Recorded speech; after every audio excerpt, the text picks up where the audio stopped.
Este hombre es uno de los periodistas mejor pagados de la historia de la comunicación española y puede que mundial. Cada noche congregaba alrededor de la radio legiones de seguidores que incluso desatendían a la parienta por escucharlo. Era el terror de los estómagos agradecidos, los lametraserillos y abrazafarolas. Su cruzada contra lo que consideraba injusto lo llevó a enfrentarse con el poder y a ser quemada su efigie en el Bernabéu. Un día se marchó de la radio sin decir adiós. Es José María García, Super García, el rey de la noche durante muchos años. Buenas noches. Buenas noches. ¿Por qué después de 35 años, 35 años en la radio, un día dijiste adiós y no te despediste de los oyentes? Ese día, que nunca se me olvidará, fue el 7 de abril de 2002.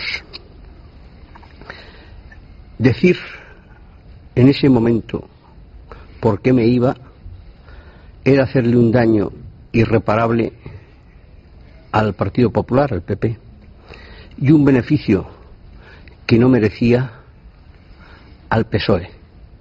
Por eso decidí guardar silencio. Y decidí guardar silencio hasta hoy. ¿Y por qué hoy rompes ese silencio? Rompo ese silencio, por un lado, ya sabes que el halago debilita, y además en mi vida ni he halagado gratuitamente ni he hecho la pelota absolutamente a nadie.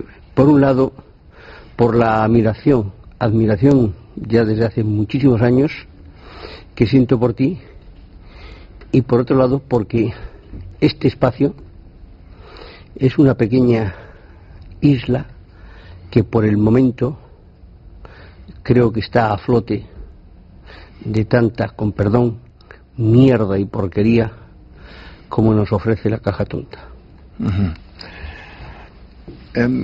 José María, tú has sido quizás el periodista que más ha cobrado en la historia de la comunicación, no sé si española o mundial. Te corrijo y con perdón. Porque esta fue no una discusión, una conversación que tuve con el presidente del gobierno. Ese día era precisamente en casa de Juan Abelló, era el cumpleaños de Juan Abelló, y sin venir a cuento, estábamos en una parte, el presidente José María Aznar y yo, me dice: tú ganas más que Zidane. Y le digo: estás equivocado, presidente. Yo produzco más que Zidane. Mis sueldos, mis contratos, que efectivamente han sido altísimos y posiblemente récords, nunca me he preocupado, siempre han guardado directa relación con lo que yo he ingresado en las empresas. Sí, de cualquier forma, en fin, hablar de 1.500 millones anuales y tal, eso no creo que lo hayan cobrado muchos periodistas, ¿no? Yo ganaba 1.500 millones anuales en la cadena COPE, y cuando dejé, en un grave error mío, y luego lo analizaremos, la cadena COPE, y ese año la cadena COPE obtuvo en su historia récord de beneficios. La empresa. ¿Cómo se quedaron los curas después de aportar tantos beneficios a la COPE cuando te marchaste? Los obispos. Más que... mira, la conferencia episcopal es rarísima. Es decir, partiendo de la base que si el cura es raro, el obispo es muy raro y el cardenal es rarísimo. Del Papa no hablo porque no lo conozco. Pero yo creo que no les preocupó, que la menor preocupación era la económica. La conferencia episcopal no le preocupa el dinero de la COPE, solo le preocupa que no le cueste. Cuando yo en el año 92, cuando se produce la invasión de Antena 3 por el imperio del monopolio, con la aquiescencia y la colaboración total y absoluta del partido en el gobierno, que era el Partido Socialista Obrero Español, que es quien ayuda a hacer la trampa para que Antena 3 cambie de manos, yo tenía ya absolutamente realizado mi acuerdo. Yo no quería seguir, yo no quería trabajar, yo quiero ser un hombre libre y yo no quiero trabajar donde tocan una campanita y maricón el último. Perdón, José María. ¿A ti te encargaron montar por la derecha un imperio como el de Prisa? No, a mí no me encargó absolutamente nadie. Yo lo que pasa es que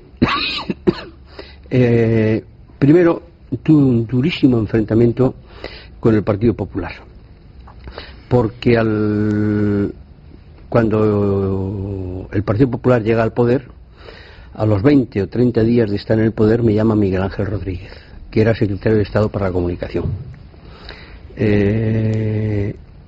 y me dice en Moncloa que no podemos seguir contando con Antonio Herrero. Digo, ¿cómo?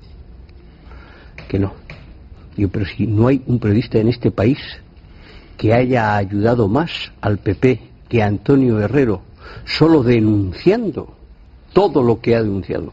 No, es que ahora nos está dando, digo, claro, porque lo único que tiene un periodista es su libertad, su crédito, es su pasaporte, y lo que hacéis mal, pues no puede seguir. Digo, pues átate bien los machos si tocas a Antonio Herrero, porque si tocas a Antonio Herrero nos vas a tocar a todos nosotros. Pasa posteriormente el tiempo y fíjate lo que son las cosas. Eso lo descubre y lo cuenta muy bien Federico Jiménez Los Santos en su libro. Un viernes noche, José María Aznar, presidente del gobierno, invita a cenar a Luis Herrero y a Federico Jiménez Los Santos y les pide, y también les dice lo mismo, que no se puede seguir contando con Antonio Herrero. Ese sábado Antonio Herrero muere ahogado en Marbella. A mí me lo cuenta Luis, no se atrevía. A mí me lo cuenta Luis el sábado y yo me indigno. Y entonces hacemos un programa especial el lunes por la mañana, donde yo, que soy muy pasional, cometí muchos excesos. Le dije auténticas barbaridades al presidente del gobierno, porque además yo pensé, si el viernes pide su cabeza y el sábado se muere, lo menos que puede hacer, aunque sea un presidente del gobierno, es estar aquí. Y no estuvo. ¿Pero Aznar se metía en los medios de comunicación? En la COPE no se metía, o quiero decir, no se metía. Lo que sí, supongo que se metería, o si se metía no lo sabíamos. A mí no me llegó ninguna orden de Aznar, y por supuesto que a Antonio no le llegó ninguna orden de Aznar, ni a Luis, porque no las iban a afectar. Pero lo que yo sí me di cuenta es que en la situación que estamos, tú tienes que tener una multimedia. Se vive de la publicidad. La publicidad es una tarta, pero una tarta limitada que cada vez está teniendo más comensales, y que la COPE estaba absolutamente sola. Yo era consejero de la COPE porque Antonio Herrero se había empeñado, no se fiaba de los curas y dice, tenemos que tener un 5%, y Antonio tenía un 2%, yo un 2% y Luis un 1%, y yo era el representante en el Consejo de Administración. Yo había acuñado aquella famosa frase: en aquella parte del río está el imperio del monopolio, que era el grupo Prisa-PSOE, y en esta parte estamos los demás, el ejército de Pancho Villa, porque el mundo va por su lado, Antena 3 va por el suyo, la COPE por el suyo, ABC por el suyo. Pero resulta que en un consejo de administración, que es lo que me da la clave para todo lo que viene después, en un consejo de administración estaban presentes don Nemesio Fernández Cuesta, como representante de Prensa Española, que tenía el 5% de la COPE, y don Alejandro Echevarría, al hecho que tenía el 5% del grupo Correo, que todavía no había comprado Prensa Española. Y yo les digo, me levanto, los consejos de la COPE son para grabarlos. Hay curitas, vicarios, por ejemplo, que vienen de Burgos en el autobús de línea para cobrar su asistencia al Congreso. Y entonces le digo a Nemesio, mira Nemesio, a mí el diario ABC, su director era Paco Jiménez Alemán, me trata bien, pero me sorprende que teniendo el 5% de esta casa, vosotros ignoréis excesivamente o no le prestéis la atención debida a Luis Herrero y a Federico Jiménez Los Santos. Y Nemesio Fernández Cuesta, con una gran valentía, se levanta y dice, no, José María tiene mucha generosidad. Yo personalmente he dado la orden a mi director que ni Federico ni Luis existen. Los curas se quedan sorprendidos y dicen, y no existen porque el rival en el mercado del diario ABC no es el país, es el mundo. Y esta casa, la COPE, políticamente ha tomado partido por el mundo. Por lo tanto, esa es la razón. Entonces yo aprovecho la circunstancia, me vuelvo a los curas y les digo, allí el imperio del monopolio, aquí, ya ven, el ejército de Pancho Villa, pero ni tan siquiera con los códigos de ese ejército. Y en ese momento, desde ese momento yo me planteo mi salida de COPE, terminaba contrato y además que hay que hacer una multimedia.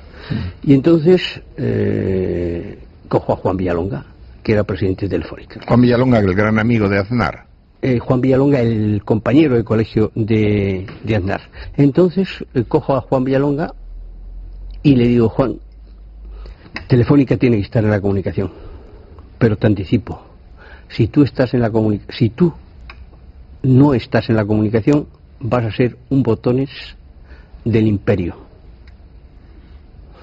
Y si estás en la comunicación, tienes que estar con toda la fuerza del mundo. Y me dice, quiero estar. ¿Cómo se hace eso? Digo, muy fácil. Un periódico, una televisión y una radio. Dice, el periódico ya lo tengo, El Mundo. Pues digo, pues televisión Antena 3. Dice, no me hablo con Antonio Asensio. Digo, eso yo te lo arreglo. La radio. Digo, los ciegos. ¿Qué tienen que ver los ciegos? Desconocía incluso que los ciegos eran los dueños de Onda Cero. Pero te pongo una condición. Y yo te pongo en contacto con ellos, pero cuando llegue el apartado económico, yo no quiero saber absolutamente nada. ¿Le parece bien? Y entonces yo me voy a ver a José María Aznar, presidente del gobierno. Y le digo, presidente, yo voy a dejar la COPE porque tenemos que hacer esto. Voy a montar todo esto, pero quiero que lo sepas como presidente del gobierno. Entonces me dice, a mí me parece muy bien. Adelante. Seguimos adelante y cuando está bastante avanzado todo, un día me llama José María Aznar y me dice, no firmes con Juan Villalonga porque lo tengo que cambiar. Se había producido el escándalo de la stock option y bueno, se había producido algo mucho más importante, creo que en todo eso, que era que Juan Villalonga había conocido a una chica mexicana y había dejado a su santa, y digo, no, si no firmo con Telefónica, yo voy a firmar. Dice, Rodrigo te dirá quién va a ser el nuevo presidente de Telefónica y te conoce, le parece bien esto y adelante. Bueno, a las 48 horas efectivamente Rodrigo Rato viene y me dice que el presidente de Telefónica va a ser César Alerta, y conozco a César Alerta, con el que tengo y tendré una magnífica relación, porque como persona hay pocas personas a las que yo haya conocido que tengan su entereza y su categoría. Perdón, ¿no te van a llamar traidor por lo que estás diciendo? Es un problema, yo estoy contando la verdad, no sé quién me puede llamar traidor, ¿Quién crees tú que me puede llamar traidor? El señor Aznar, por ejemplo. No, el señor Aznar no me puede llamar traidor porque todavía no he dicho ni el 10% de lo que tengo que decir del señor Aznar. Hasta ahora todo son banalidades. ¿Qué tendrías que decir del señor Aznar? Pues te tendría que decir que el señor Aznar es el culpable directo y responsable, si no único máximo, de todo ese invento que hicimos se haya venido absolutamente abajo. Los políticos, yo creo que sean del signo que sean, no quieren periodistas. Los políticos quieren aduladores. Los políticos quieren taquígrafos, amanuenses. Pringaos. Y el señor Aznar, y claro, quieren pringados porque como la lucha de intereses es tan grande y a los periodistas les pagan tan poco, pues y tienen que comer, ese es el problema. Y ahora estoy intentando defender a los periodistas. Y entonces, bueno, empezamos en Telefónica y empiezo a darme cuenta que aquello es un escándalo sin precedentes. Un escándalo. Descubro, por ejemplo, que hemos comprado el Mundial pagando un sobreprecio, que es el primer mundial que no da Televisión Española, porque a Televisión Española le había prohibido la SEPI pagar 19.000 millones de pesetas por el mundial. Nosotros a través de vía digital pagamos 24.000 millones y descubro que aquello es un escándalo sin precedentes. Por un lado, luego estaban colocando políticos, hijos de ministros, hijos de gente inútil, gente incapaz, en algunos casos gente deshonesta, y era imposible. Un buen día voy a ver a José María Aznar y le digo: presidente, esto no funciona. Telefónica realmente, o sea, oficialmente es una empresa privada, pero realmente es una empresa pública. Y como realmente es una empresa pública, tú tienes que conseguir que un grupo de empresarios afín se haga con la mayoría, porque si un día, en un futuro inmediato, pierdes las elecciones, te vas a quedar absolutamente solo. La 1, Televisión 1, esta casa, y la 2, evidentemente, son gubernamentales. Desgraciadamente, el PP, ya con UCD, con Franco y con San Pedro. Bueno, ahora ya sabes que hay un presidente nombrado, en fin, por todos los partidos desde el Parlamento, ¿no? Yo admiro no puedo admirar a Luis Fernández porque no lo conozco lo suficiente, y lo que conozco de él no me ha convencido porque ha estado muy escorado hacia el imperio. Ha sido un hombre total y absolutamente del imperio. A partir de ahora, Luis Fernández, el nuevo presidente, no sé qué postura tomará. Pero yo sé que es duro lo que acabo de decir del nuevo presidente, pero es la verdad radical. Este es un hombre de prisa. Bien, es cierto que ha afectado. Estuvo trabajando en Prisa, ¿no? Estuvo trabajando en Prisa. Ahora tiene el consentimiento de todos los partidos políticos. Ahora tiene el consentimiento de todos los partidos políticos. Y nombrado por el Parlamento. Por eso te digo que vamos a ver el cambio pero que hasta ahora no es un hombre para aplaudirle. Una prueba de libertad es que esto salga, lo que estoy diciendo, pero no mezclemos temas. Volvamos a lo que llegamos, y llegó al presidente. Digo, tienes que buscar un grupo afín porque te vas a quedar más solo que la 1. La 1 y la 2 gubernamentales le darán, si llega el PSOE, lo primero que va a hacerle es darle una televisión en abierto al imperio, y luego la 3 y la 5, con 2 italianos profesionales de ganar dinero, se van a dedicar a esto. Así que si pierdes, imagínate. Y me frena en seco el presidente y me dice: tocayo, analiza esto. Tocayo, yo nunca he perdido un partido. Me quedo mirando, sorprendido, y le digo: te has vuelto loco.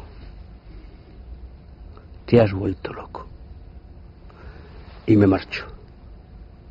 Y no he vuelto a tener ningún contacto con él hasta hace 2 meses, porque cuando estuve enfermo me llamó 12 o 13 veces desde fuera. Yo creo que tenía que agradecérselo. Fui a FAES para agradecérselo personalmente. Me equivoqué. Y digo que me equivoqué porque me encontré a un hombre, es mi impresión, puedo estar equivocado, pero me encontré a un hombre lleno de rencor, me encontré a un hombre lleno de revancha. No era aquel hombre lúcido y fresco que llegó a Madrid para hacerse cargo del PP. Rencor, revancha y sin admitir la derrota. Pero no es eso lo peor. Lo peor es que sigue mandando, pero que es el único que manda. Ese es el problema. Mariano Rajoy es un grandísimo amigo mío. Yo he ganado una apuesta. Yo, adelantándome a los acontecimientos, dije que Mariano Rajoy iba a ser el sucesor. Y se lo dije a él, digo, si vas a ser el sucesor, y dice, ¿por qué? Digo, muy fácil. Tú tienes una cosa fenomenal y una cosa malísima. Pero eso equilibra tanto la balanza que vas a ser el sucesor. Lo bueno, que pasas por los sitios y no manchas. Y lo malo, que pasas por los sitios y no limpias. Y entonces Aznar, que quería seguir mandando, ese era... Pero yo perdón, el señor Rajoy colaboró con usted, sí. Era un especialista en ciclismo, ¿no? Cuando me llamas de usted me impresiona. Bueno, contigo. Después de tantos años. Sí. Sí, era un especialista, un consumado especialista en ciclismo, una auténtica maravilla, y es mi amigo. Yo espero que no se enfade mucho con esto, pero yo le he hecho a Mariano Rajoy, y tengo el derecho de decir estas cosas del PP, porque yo he hecho al PP unos favores absolutamente impagables. A mí un día a las 5 de la tarde, Mariano Rajoy, vicepresidente del gobierno, me localiza. ¿Dónde estás? En la radio. Estaba en COPE. Necesito verte urgentemente. ¿Qué pasa? Se está hundiendo el mundo. Necesito verte. Y quedamos en el Hotel Ritz. Y digo, ¿qué pasa? Dice, tenemos que localizar, todavía era presidente de Telefónica Juan Villalonga, tenemos que localizar urgentemente a Villalonga. Digo, ¿qué ha pasado? Dice que ha cesado a Ernesto Sáenz de Buruaga, que era el director de los servicios informativos de Antena 3 Televisión. Lo cesó Villalonga a Ernesto Sáenz de Buruaga, sin consultar con Aznar. A eso voy. Que ha cesado Ernesto Sáenz de Buruaga, que ha cesado Juan Villalonga, Ernesto Sáenz de Buruaga, y el presidente lo entiende como una afrenta personal. Y digo, pero vamos a ver, Mariano. Primero, el vicepresidente del gobierno tiene que llamar, aunque sea su amigo, a un periodista para esto. Yo te lo hago encantado, porque eres mi amigo y porque eres buena gente. Segundo, es tan importante Ernesto Sáenz de Buruaga, que ya sabes que los presentadores de telediarios, que no se molestan conmigo, pero a los presentadores de telediarios, pues gente que más o menos llegan allí, les embadurnan un poquito la cara y leen lo que les más o menos han escrito o lo que han escrito ellos. O sea, a mí estaría encantado con ver un telediario tipo americano, un telediario donde el presentador se moje. Bueno, y le digo, ¿y qué quieres que haga? Pues que hables con Juan Villalonga. Localizo a Juan Villalonga, que está en Los Ángeles, y le digo, oye Juan, estoy con Mariano Rajoy, vicepresidente del gobierno, que dice que vas a cesar a Ernesto Sáenz de Buruaga. Dice, no lo voy a cesar, ya lo he cesado. Lo he cesado por desleal, y me dice 3 epítetos que no es necesario, pero gravísimos. Digo, bueno, pues espérate que te paso al vicepresidente del gobierno. Hablan, un cuarto de hora, me pasa el teléfono y dice, bueno, encárgate tú de decirle al presidente que lo dejo, pero lo dejo por él. Pero el sábado vente a mi despacho y te cuento quién es Ernesto Sáenz de Buruaga. El sábado viene de Los Ángeles, voy al despacho de Juan Villalonga, me dice, mira, este tipo no merece la pena. Piqué era ministro, yo creo que se llamaba de tecnología entonces o una cosa así, y había redactado un decreto que perjudicaba mucho a Telefónica. Entonces, como Juan Villalonga era como era, tenía un primer espada en la comunicación que se llamaba, en su gabinete, Manolo García Durán. Y Juan Villalonga llama a Manolo García Durán y le dice: llama a Ernesto Sáenz de Buruaga, Antena 3 ya era de Telefónica, y dile que empiece el telediario matando a Piqué. Anda. Entonces, claro, si tú eres periodista y tú recibes eso, a ti te pueden decir, te ha podido llamar Luis Pérez o Pepito de los Palotes y decir, mata a García hoy. Y entonces tú puedes decir sí o no. Si dices sí, pues eres un mierda, pero bueno, allá con tu conciencia. Y si dices no, tienes que cumplir tu palabra de hombre. Y entonces Ernesto Sáenz de Buruaga, por lo que yo, la versión que tengo, naturalmente, es la versión de Juan Villalonga, no la de Ernesto. Me dice versión de Juan Villalonga corroborada por Manolo García Durán. Y es el que al final me cuenta todos los detalles, Manolo García Durán. Y me dice, le llamo y le digo: Ernesto, el presidente dice esto, que hay que empezar matando a Piqué. Bueno, dile al presidente que no hay ningún problema y que nada, que no pasa nada.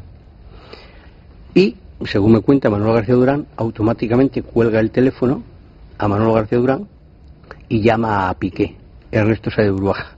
Dice: oye, ministro, me dicen desde Telefónica esto, que te tengo que empezar matando.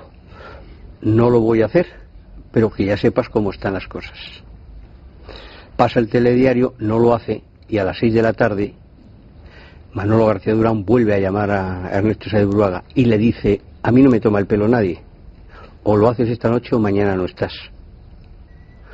Y él vuelve a llamar a Piqué para decirle: lo tengo que hacer esta noche, y lo hace.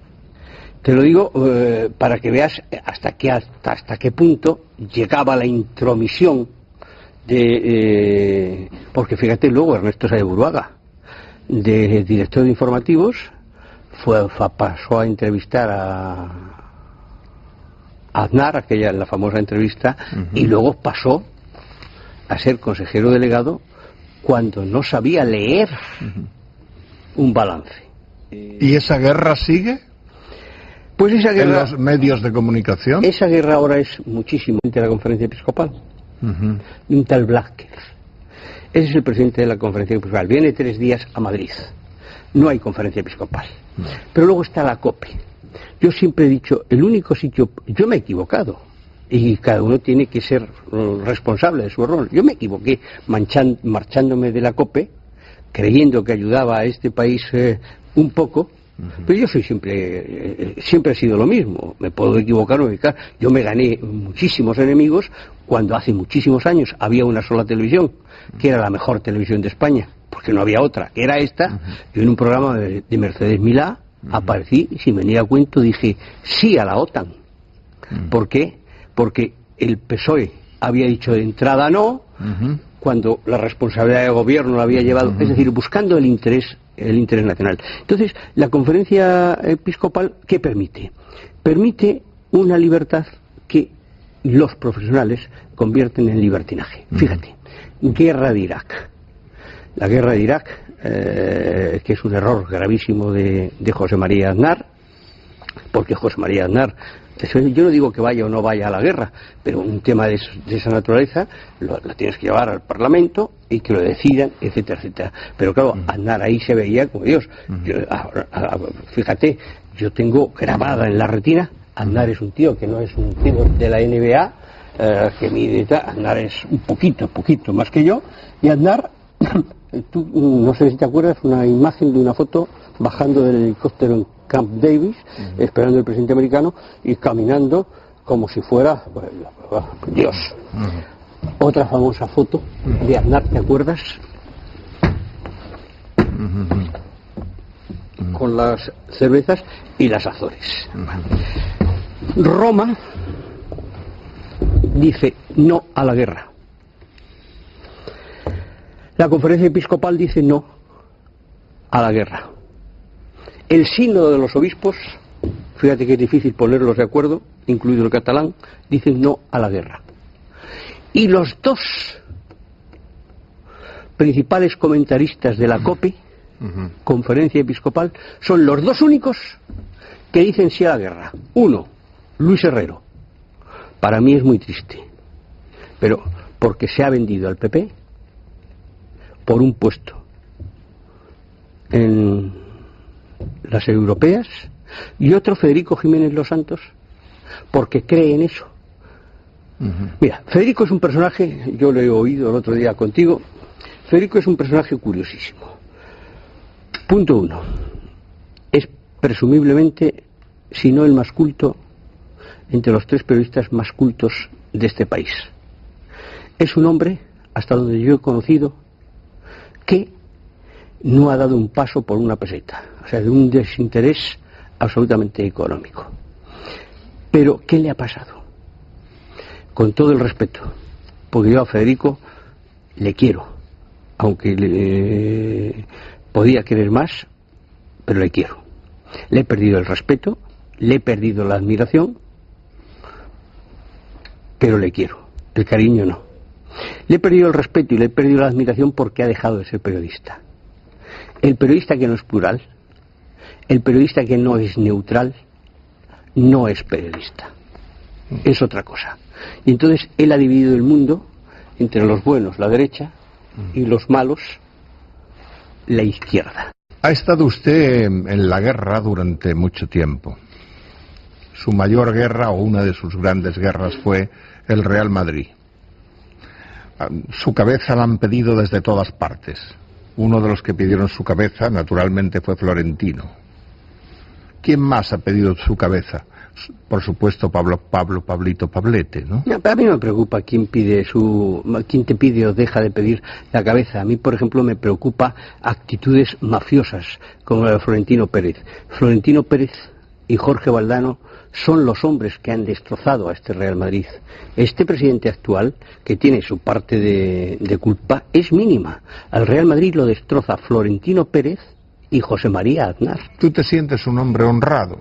Yo creo que soy un hombre honrado, aunque la honradez es algo que no se puede medir. Incorruptible. La única persona que me intentó comprar, ¿quién? Es hace poco. Fue un curioso personaje, Manolo García Durán, aquel famoso de Telefónica.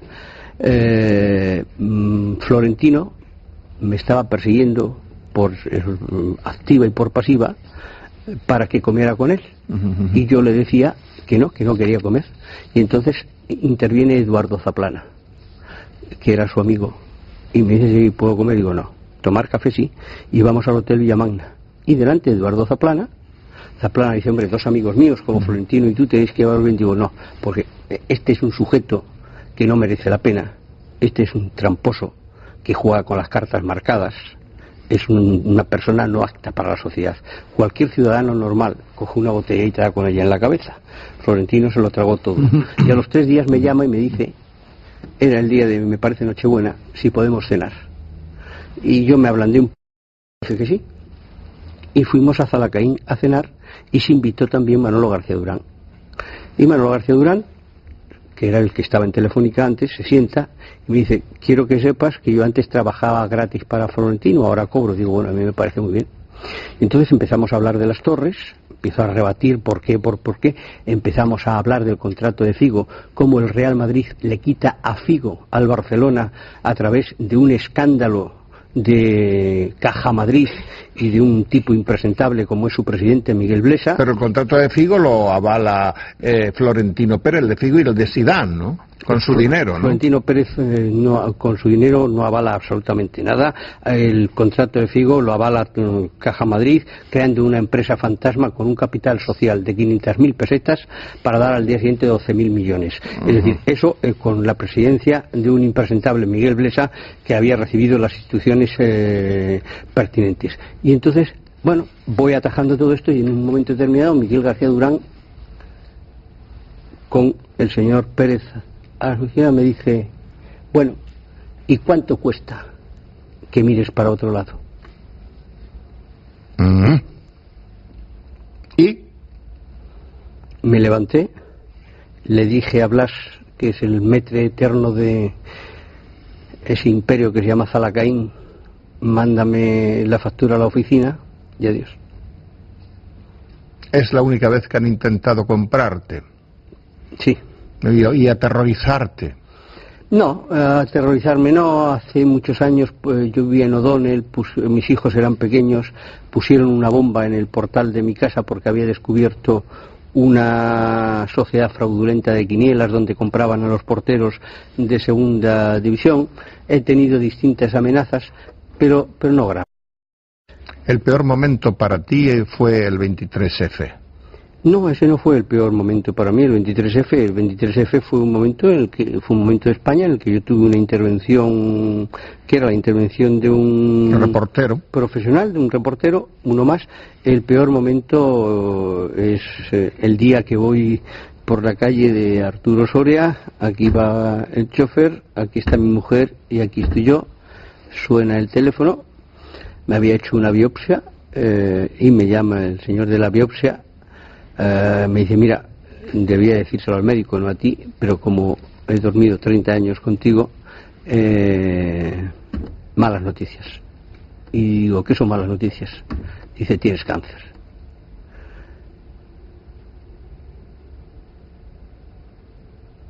Te quedas así. Coge el teléfono de mi mujer, ella se pone a llorar, y tardo unos segundos en reaccionar y digo, hay que empezar a luchar.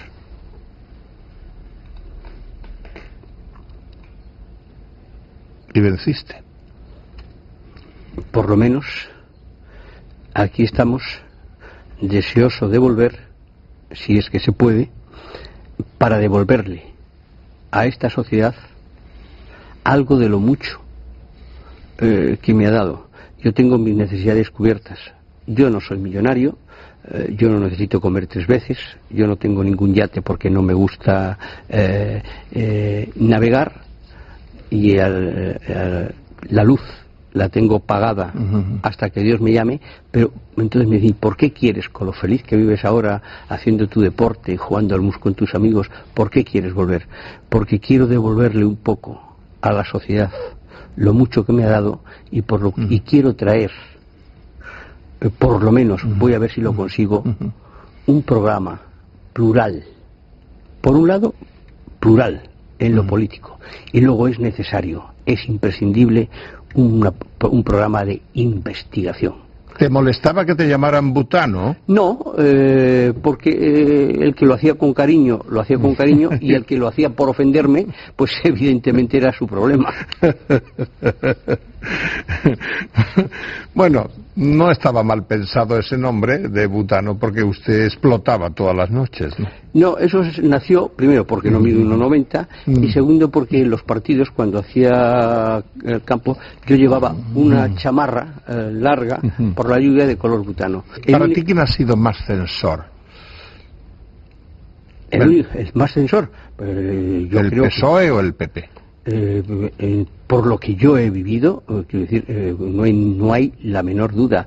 Yo creo que es muy difícil, muy difícil igualar el capítulo de censura de José María Aznar. Es más, tú fíjate que Multimedia de Telefónica tiene durante 6 meses un presidente provisional, porque él el puesto ya se lo tenía guardado para un amigo que, como había tenido un cargo ministerial, no podía ocupar ese puesto durante 6 meses hasta que no se cumpliera. Ese amigo era Pedro Antonio Martín Marín. El mayor censor que ha tenido este país ha sido José María Aznar. ¿Se acabó el periodismo libre para usted? No, que va. Vuelve a empezar ahora, si es que vuelvo. Señor García, ha sido un honor y mi gratitud por haber concedido tanto tiempo a este encuentro. Muchísimas gracias, y mi gratitud es hacia ti, el halago de Vilita, por haberme correspondido tan generosamente. Buenas noches y gracias. Buenas noches.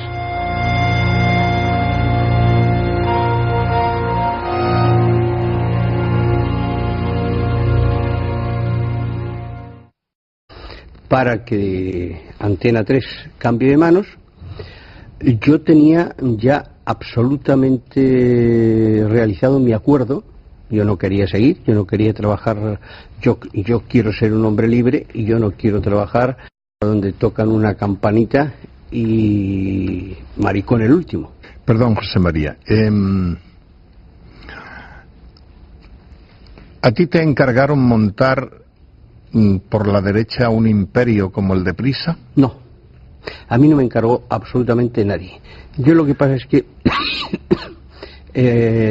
primero tuve un durísimo enfrentamiento con el Partido Popular, porque cuando el Partido Popular llega al poder, a los 20 o 30 días de estar en el poder, me llama Miguel Ángel Rodríguez, que era secretario de Estado para la Comunicación, y me dice en Moncloa que no podemos seguir contando con Antonio Herrero. Digo, ¿cómo? Que no. Digo, pero si no hay un periodista en este país que haya ayudado más al PP que a Antonio Herrero, solo denunciando todo lo que ha denunciado. No, es que ahora nos está dando, digo, claro, por mierda y porquería como nos ofrece la caja tonta. Uh-huh. José María, tú has sido quizás el periodista que más ha cobrado en la historia de la comunicación, no sé si española o mundial. Te corrijo y con perdón. Porque esta fue no una discusión, una conversación que tuve con el presidente del gobierno. Ese día era precisamente en casa de Juan Abelló, era el cumpleaños de Juan Abelló, y sin venir a cuento, estábamos en una parte, el presidente José María Aznar y yo, me dice, ¿tú ganas más que Zidane? Y le digo, estás equivocado, presidente. Yo produzco más que Zidane. Mis sueldos, mis contratos, que efectivamente han sido altísimos y posiblemente récords, nunca me he preocupado, siempre han guardado directa relación con lo que yo he ingresado en las empresas. Sí, de cualquier forma, en fin, hablar de 1.500 millones anuales y tal, eso no creo que lo hayan cobrado muchos periodistas, ¿no? Yo ganaba 1.500 millones anuales en la cadena COPE. De los oyentes. Ese día, que nunca se me olvidará, fue el 7 de abril de 2002. Decir en ese momento por qué me iba era hacerle un daño irreparable al Partido Popular, al PP, y un beneficio que no merecía al PSOE. Por eso decidí guardar silencio. Y decidí guardar silencio hasta hoy. ¿Y por qué hoy rompes ese silencio? Rompo ese silencio, por un lado, ya sabes que el halago debilita, y además en mi vida ni he halagado gratuitamente ni he hecho la pelota absolutamente a nadie. Por un lado, por la admiración ya desde hace muchísimos años que siento por ti, y por otro lado porque este espacio es una pequeña isla que por el momento creo que está a flote de tanta, con perdón,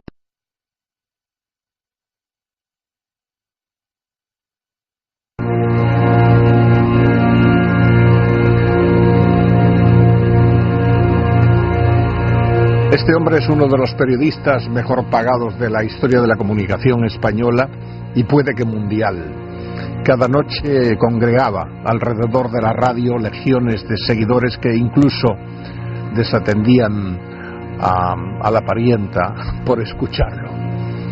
Era el terror de los estómagos agradecidos, los lametraserillos y abrazafarolas, Su cruzada contra lo que consideraba injusto lo llevó a enfrentarse con el poder y a ser quemada su efigie en el Bernabéu.